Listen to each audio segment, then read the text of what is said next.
Yeah, Rankin Audio is my new sample pack label, which I kind of started because I bought a lot of sample packs over the years and never been really completely satisfied with them.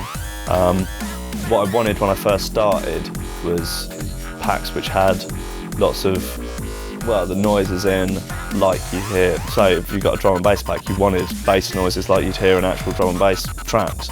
But none of them ever really had that, because a lot of the time it's those sort of drum and bass packs might be produced by a house producer or a garage producer that doesn't actually know really how the production works for a different genre. And so I wanted to make stuff like dubstep noises and drum and bass noises that you'd actually hear in all the popular tracks, and people would be able to take them out and, you know, make very good use of them. The first two packs that we're launching are heavy bass one-shots, which is just lots of really serious, nasty bass in nice usable, just one notes rather than pre-made bass lines or anything like that, just single noises.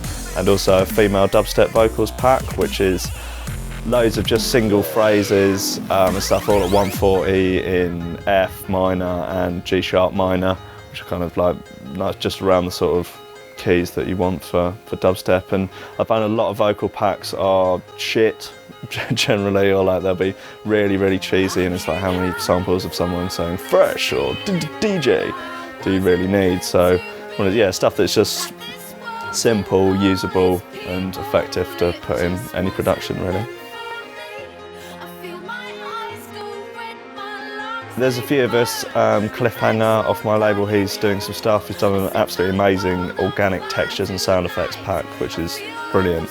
I've got Temper D's just done an ultimate risers pack, which should be every rising synth you'll ever need for the rest of your life. Got Evolve or Die is going to be doing some stuff. Looking for new people to do sort of various different packs. Got some vocalists in. It's going to be really cool.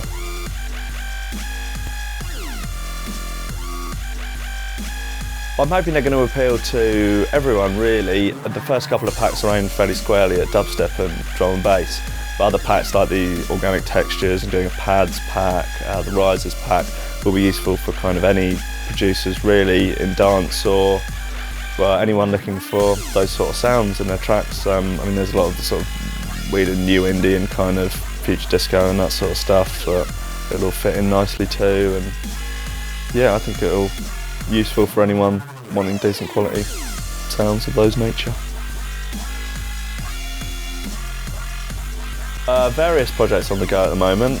Just releasing my new EP, which is out in September on my label, Suicide Dub. Give that a little plug.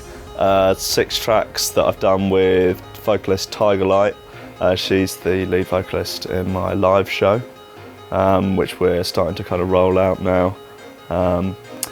We've been playing a few festivals over the summer. Did Lovebox, did Playgroup Festival, a few other bits and bobs. Just trying to keep myself busy, stay off the streets, stay away from the corners and the low risers, and try and stay out of trouble. I started DJing when I was about 15 as a way to try and get chicks, because I didn't have the patience to play the guitar. And it kind of came with that really, and there was very little to do in the tiny village that I grew up in.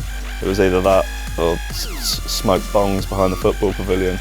I kind of managed to combine the two quite well, and somehow managed to fashion a career out of music. I don't quite know how that's happened, but yeah, it seems to be working out okay. I was brought up on a very strict diet of heavy metal as a child by my dad, and also things like Frank Zappa, Tom Waits.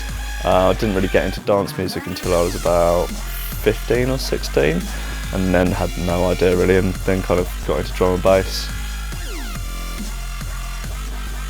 Yeah, everyone always remembers the tracks with the silly intros. No one ever comes up to me and compliments me on the string arrangements and some of the more abstract tracks. They're like, play John 2, play the Meow Meow one, which is okay, which is fine. I generally kind of get inspiration from them, just from people in clubs, like the Meow one. There was a little group of people that went to a certain club who were very into the old Meow Meow, and they were quite amusing, and they kind of inspired that one.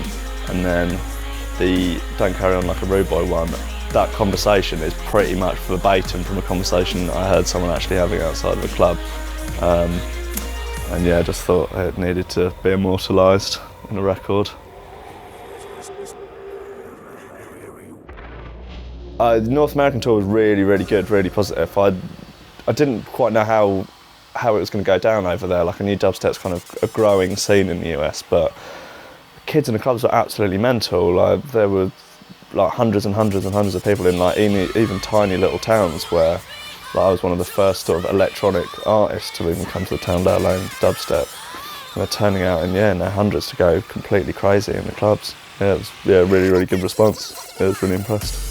People are a lot more excited about it in America because it's very new, whereas people over here have had it for a little while, and people are, so, especially in Brighton, people are really cynical of everything, and the same in London, like, because they're quite spoilt for choice, whereas out over there they've not had it rammed down their throat for the last 3 or 4 years, so they're really kind of,